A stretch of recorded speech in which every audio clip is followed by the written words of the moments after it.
November, the main army marching with him along the riverbank. They cast off to the sound of bands and were watched by the Indians, who followed for a while in amazement.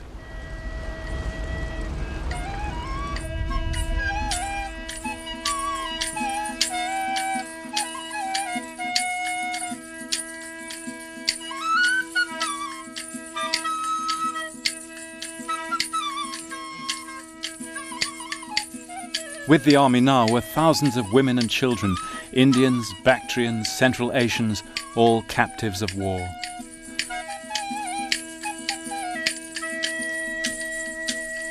Among them was Alexander's teenage wife, Roxane. That autumn, Roxane gave birth to a baby boy. The king had finally produced an heir. But the child died and was buried by the banks of the Jhelum. How did Alexander feel? Did he see this as a sign? All we know is that he plunged himself back into war.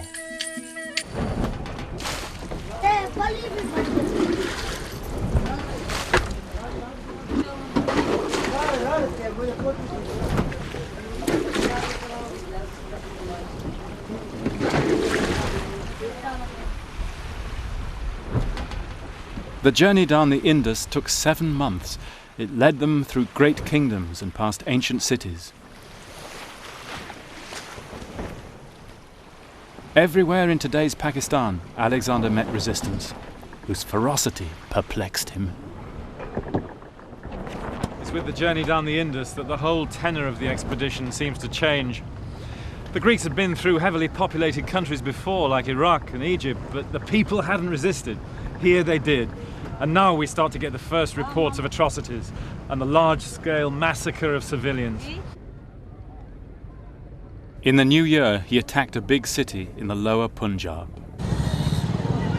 The city of a people called the Malyans, today's Multan. The city was then, as it still is, surrounded by high walls of brick, walls which had been assaulted many times since Alexander's day, the last being the British siege of 1849.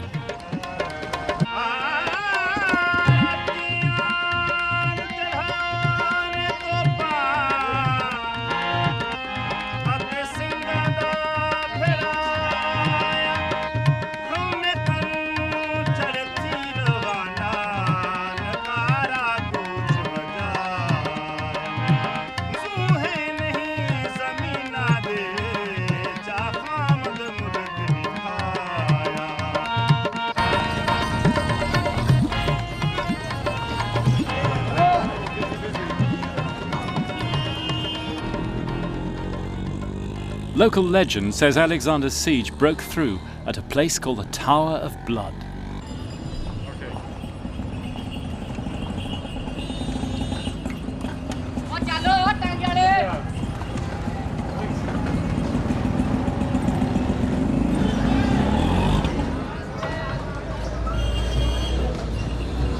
Basically, the Greek troops were outside the walls. I mean, it can't have been exactly this spot, but this is as good a place to tell the story as any. Alexander thought the troops were slacking. He put a siege ladder against the wall, and he went up himself, led the troops. Behind him were only three men, 2 of his bodyguard, one of them holding the sacred shield from Troy, and another an NCO, Avreas. And Alexander held his shield above him, and up he went. And here's the Macedonian siege ladder itself. Yeah.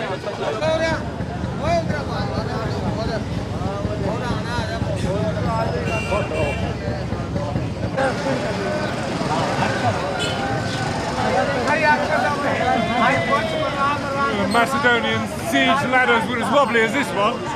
As they reached the top, the weight of the troops behind broke the ladder, leaving the 4 men on their own. Salam! It's all right, I'm only a Macedonian soldier. When Alexander got onto the top, he crouched on the top of the wall, says Arian, behind his shield. The other 3 men came up with him. And then, at that moment, surrounded by Indian defenders, exposed on the wall, he took his life into his own hands and leapt into the fortress rather than outside, leaving the rest of the army behind. Then the Indian defenders closed in on him, and he was forced to throw stones at them, beat them off with his sword and so on.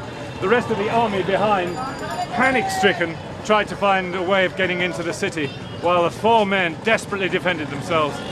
The NCO Avreas was hit by an arrow in the face and killed, and then Alexander himself was struck by an arrow that went in the open bit underneath his armour straight into his lung.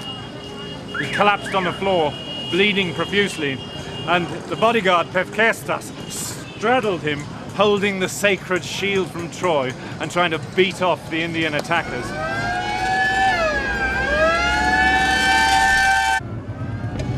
You can imagine the paramedics rushing Alexander back to the camp. Meanwhile, panic spread through the army. They feared that with Alexander dead, they'd never see home again. They went berserk and massacred everyone in the city. Alexander's surgeon prepared to operate. Critoboulos of Kos had been his father's doctor. He'd once taken an arrow from King Philip's eye. Over the years, Alexander had taken punishment which would have stopped an ox. Leg and thigh wounds, a catapult bolt in the shoulder, 21 wounds in all. This, though, was the most serious. His lung was pierced. The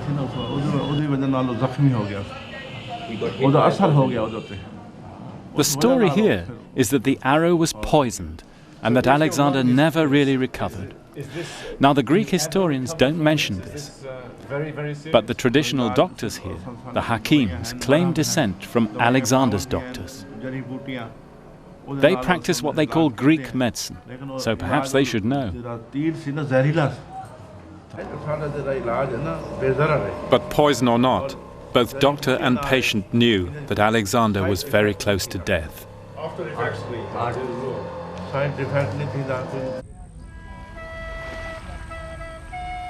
For a week, Alexander's life hung in the balance.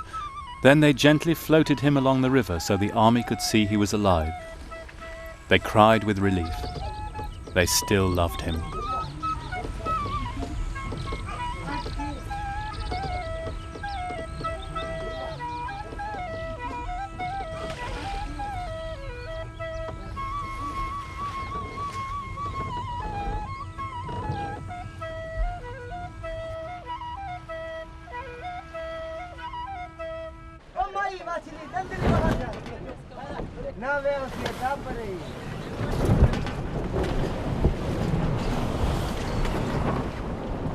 The journey down the Indus took from November until the next summer, fighting all the way. Alexander founded another Alexandria at the confluence of the rivers. In July, he reached the Indus Delta.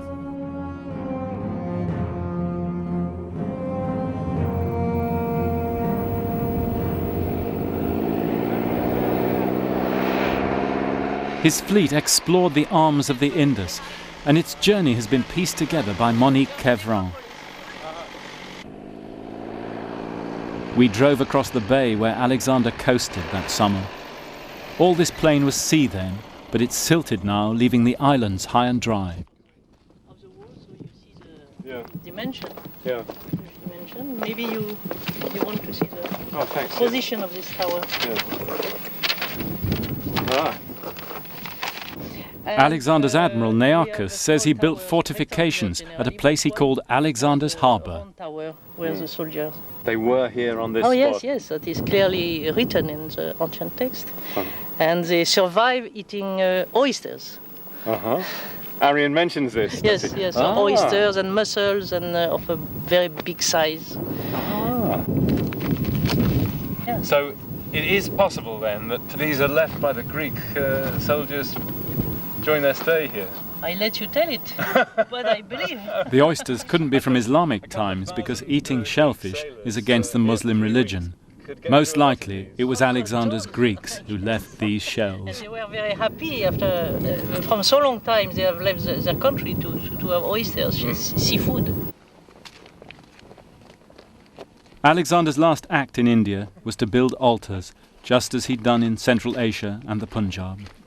He put them on a tiny island in the sea.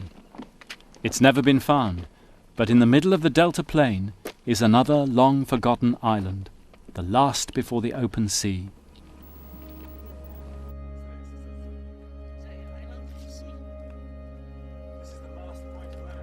This was perhaps Alexander's last landfall in India. Perhaps he stood on this spot, staring out to sea, as his fleet set sail for the Gulf, following the line of the setting sun.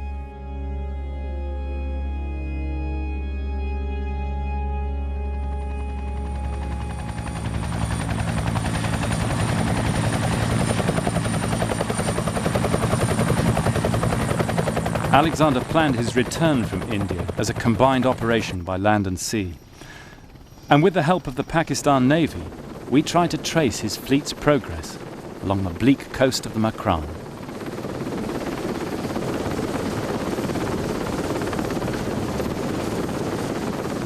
The logbook of Alexander's Admiral Nearchus survives, an eyewitness we could still follow after 2,000 years. Now, the Greek logbook of the expedition, he actually mentions a number of places. For instance, they went round a great promontory or a cape which stuck far out into the sea and was very high and precipitous. This is Ras Urmara. It's a big mountain here. It's about 1,400 feet high. Wow. It's 1,400 feet high. It's a big mountain and it's sticking out in sea. There's one other kind of little story that he tells in this, which is particularly interesting. He says that about 10 miles off the shore, maybe roughly, there was an island, and it was uninhabited. They said no human being ever went there. In fact, it was something of a kind of ill-omened place. This is right in front of you. Is Astola Island. Yeah. You know, on a bigger chart you can see. Yeah. This Astola Island is uninhabited, and it's a good see landmark. The distance. Yes, my divider is open 10 miles. So and if you see from Astola, the land is about 12 miles today. Is roughly right. So water must have receded 2 miles. He says the Greeks were frightened of the stories about this island, that you shouldn't step on it, and in fact they sailed around the island shouting to check that there weren't kind of spirits before they stepped on it. In my 20 years naval career, we have never been there. So we can't. In October, Alexander began his return journey with the land army, 100,000 strong now, with tens of thousands of camp followers. And we followed into the dreaded Makran desert.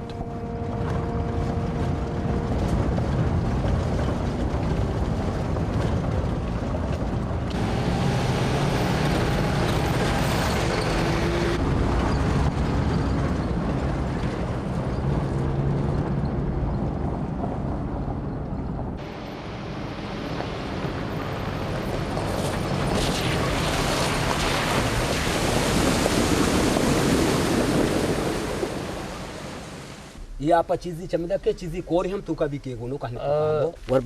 part of the Makran is known for great flash floods in the autumn, the time Alexander came through. The local Baluchis told us whole villages can be swept away. And this is what happened to Alexander. One night the army camped in a stream bed and a flash flood killed many people. Worse was to follow.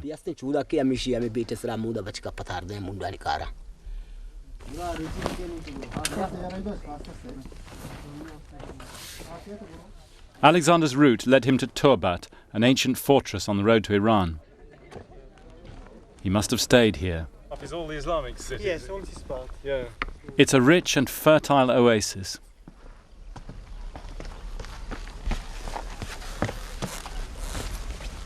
Wow, what a view! Yes, you can see the Zikri wall there. From Turbat, the main route to Iran goes straight as a die westwards up the Ketch Valley. But Alexander didn't take it.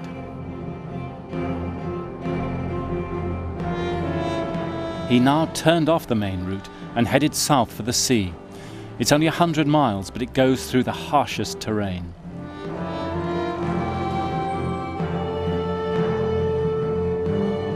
The Greeks found impoverished settlements of Aboriginal people they called the fish eaters.